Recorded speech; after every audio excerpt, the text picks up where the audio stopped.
сласт за егото, а отров за душата. Тоа е суета.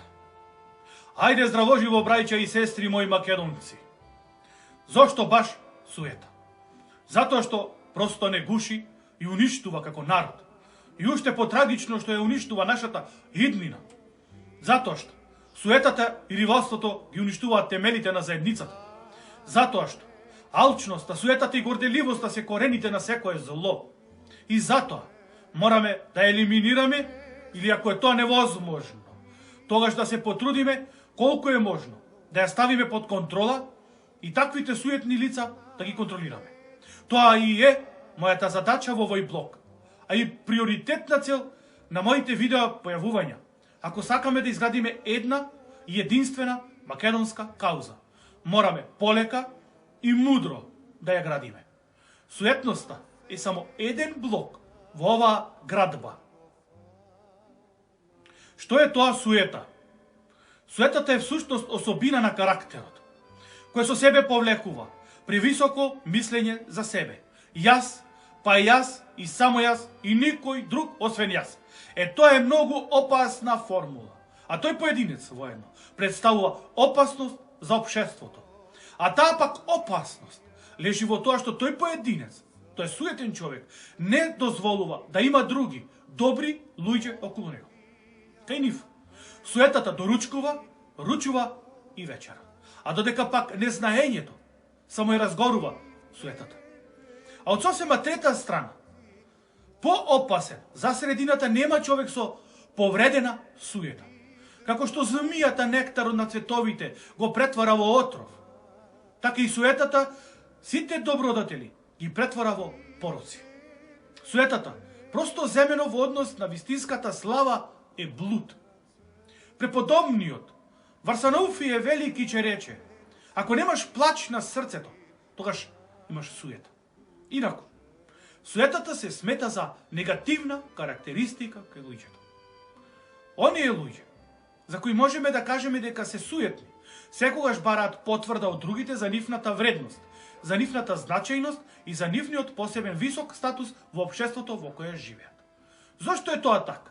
Затоа што тие најчесто не се сакаат себе си доволно и немаат своја изградена самодоверба, па од тука бараат потврда од другите луѓе за нивната вредност на нивното битие. И затоа континуирано се стремат да потикнат или принудат пофалби од страна на другите, кои ќе им бидат упатени на нив, и така и на тој начин целиот тој процес за нив представува духовна храна за развој на нивната сопствена суета. Според мене, суета е комбинација непрекумерна горделивост со помпезност. Зборувам за онаа горделивост што се вознесува со лажна скромност, а таа горделивост ги раздвојува луѓето, додека пак скромноста ги привлекува. Од тука ќе го извлечеме следниот заклучок. Горделивоста на малите е во тоа што непрестану зборуваат за себе, додека горделивоста на големите е во тоа што за себе не сакаат да зборуваат. Што е тоа суетен човек? Тоа е поединец кој е во состојба на постојано болно посакување, а секогаш посакува повеќе од што може. Самобендисана личност која за себе мисли дека е најдобра и совршена. Копне за човечка пофалба и светска слава. Непрестајно и ненаситно копнејќи да го испива оној смрдлив пијалок даден од самото зло. Тој човек не е во состојба да разбере едно нешто, дека и најголемиот будала изгледа паметен кога ги фали.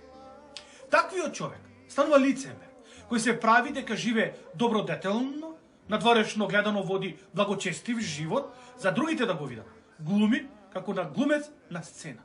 Поради неговата болна психа, тој има потреба од константно докажување пред други и воедно да добива позитивни критики, кои всушност само им ја зголемуваат и хранат суетата.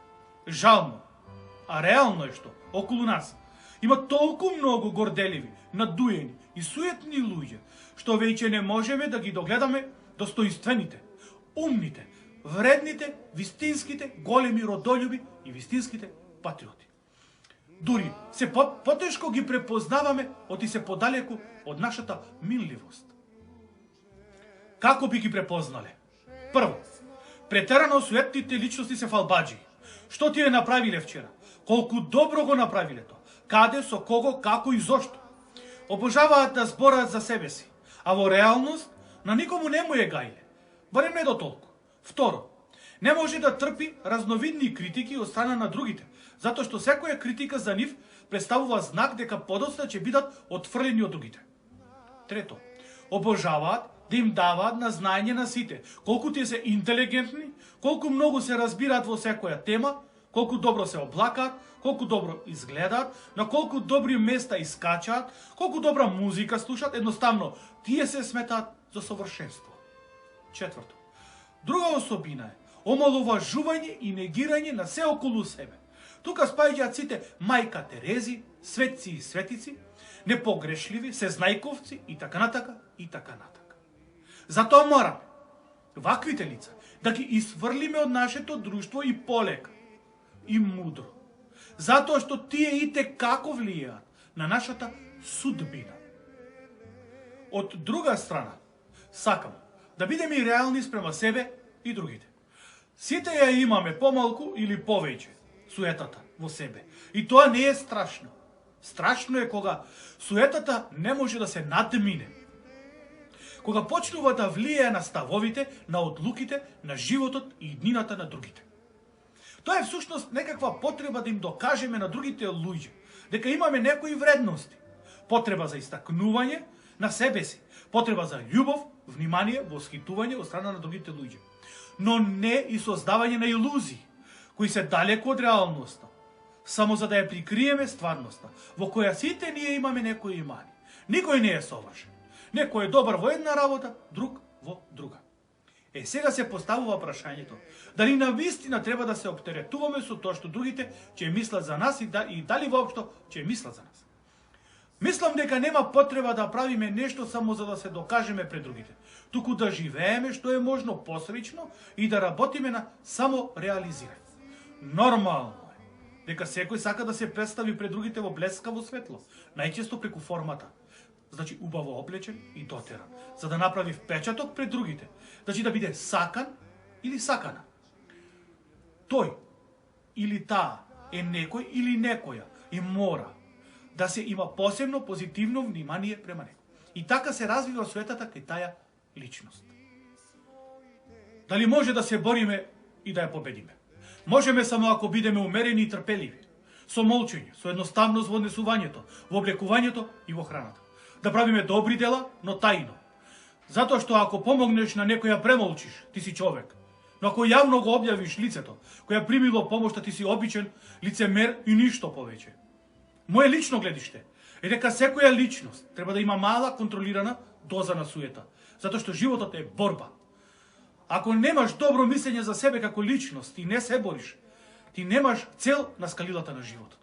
Затоа, ние треба суетноста да ја сватиме како двигател, а не преку неја да се воздигнуваме над другите. Да заклучиме. Ние суетноста не може да ја искорениме, но затоа можеме да ја стишаме и да ја контролираме.